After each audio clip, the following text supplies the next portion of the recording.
პირველ რიგში მოდი ვთქვათ, რომ თვითმმართველობის არჩევნებში მონაწილეობა არანაირად არ არის პირდაპირ დაკავშირებული პოლიტიკური პარტნიორების გათავისუფლებასთან.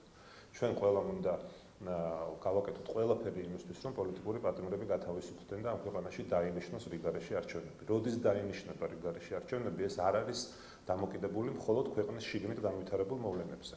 ახლა თქვენ იცით, რომ ხდება მეგობარი აქტის მიღება კონგრესის მერე, ამას შემდეგ მოყვება კიდევ გარკვეული პროცედურები ბუნებრივია და მათ შორის ეს მეგობარი აქტიც იქნება ერთ-ერთი ფაქტორი იმის დასადასტურებლად, რომ მათ შორის ამერიკის შეერთებული შტატები აგრძელებს ქართული ხალხის და არა ივანიშვილის თვითაღიარებული რეჟიმის მხარდაჭერას.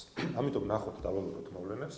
ჩვენთვის მთავარია, რომ ვიყოთ მზად ნებისმიერი შემდეგი არჩევნებისთვის და განსხვავებით სხვა პოლიტიკური პარტიებისგან არ ვაპირებთ ესე ჩუმად და მიპარვით მივიდეთ ამ არჩევნებამდე და მათგან განსხვავებით გაცილებით მეტი გამბედაობა გვაქვს იმისა, რომ განვაცხადოთ, რომ რა თქმა უნდა ჩვენ ვემზადებით ნებისმიერი შემდეგი არჩევნებისთვის.